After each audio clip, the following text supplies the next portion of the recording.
Right. Joining us more on the AI Impact Summit is Electronics and Information Technology Secretary S. Krishnan. Mr. Krishnan, welcome to DD India News Hour. Thank you. Thank you for having me. Great to have you, sir. May I begin by asking you about the high-level participation at the summit? How many heads of state or government will take part in it? Also, if you could touch upon the CEOs who have confirmed their attendance at the summit and also its theme as well. As you're aware, the summit, which is to be held from February 16th to 20th in New Delhi, the theme it's called the India Impact Summit. The theme is planet progress and progress. And that is the broad theme of the summit. And we are expecting about 15 heads of state and heads of government. In addition, we are expecting about 40 ministerial level representations and official representations from in all about 100 countries, including these. In addition, 100 plus CEOs of various leading technology companies and other companies around the world and from India are expected to attend. And there are technology experts and both company representatives, academics, and other key personnel. We expect about close to that would be another 500 such experts who we expect would be attending the event. Right. For the benefit of viewers joining us from around the world, Mr. Krishnan, talk to us a bit, if you will, about India's AI journey, the development of its AI ecosystem, and its emergence as a key player on the world stage. I think as far as India's AI journey is concerned, I think the main story really is how in the Stanford AI Index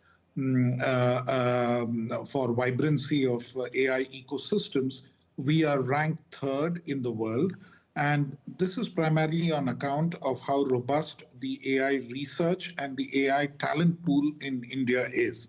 These are the two main indicators where we have done really well. And we are regarded as the third most vibrant AI ecosystem in the world. Primarily, what the government has done is through the India AI mission, which was launched in March 2024, we have made sure that there is a provision of a compute facility.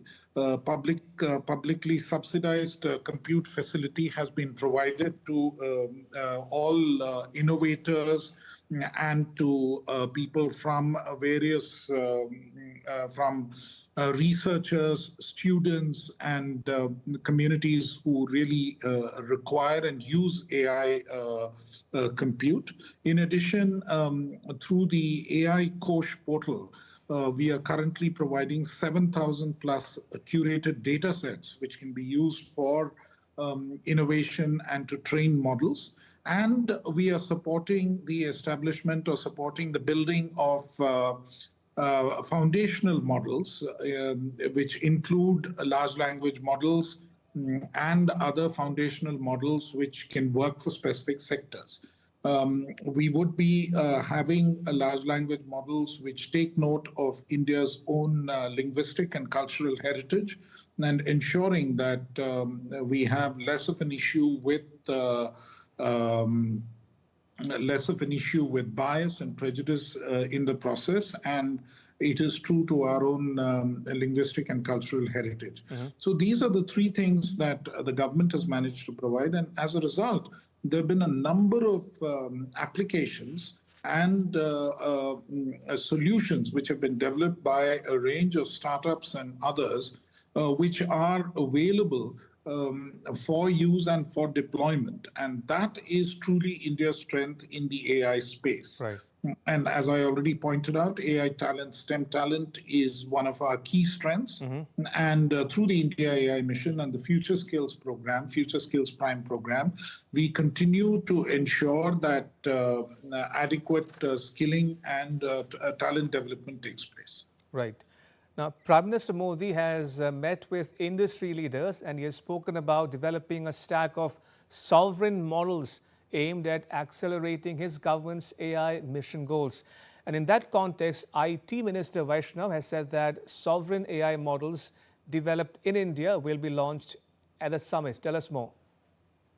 Under the India AI mission, we've supported 12 startups and academic institutions to create India's own models. Right. Some of those models are likely to be launched in the lead up to the India AI Summit. And also, Minister Vaishnav has launched what is known as a compendium on the future of AI with reflections from 6 leading industry experts. What's been the industry's response, if I might ask? And I believe Indian companies have already developed more than 200 small language models. That's right. We are offering a number of those models again on the AI Kosh platform. Small language models basically are sector-specific models which address issues relating to specific sectors. So their application and their effectiveness in that given environment is much greater.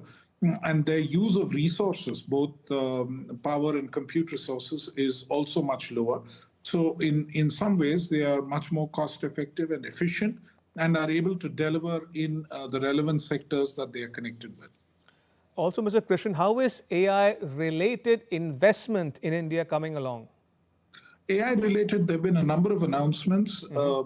Nearly $70 billion worth of AI investment announcements have already been made.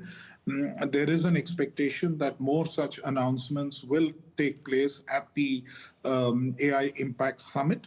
There is a fair amount of excitement and fair amount of interest amongst leading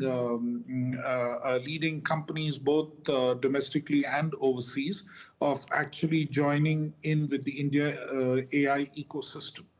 There's a belief that these would be worthwhile investments to be made, and the possibility of India emerging as a place from where both compute and applications can actually be exported is increasingly becoming apparent. Right. And as we wrap this up, Mr. Krishnan, I'm sure many in India are wanting to know from you, is the country on course to becoming a global hub of AI?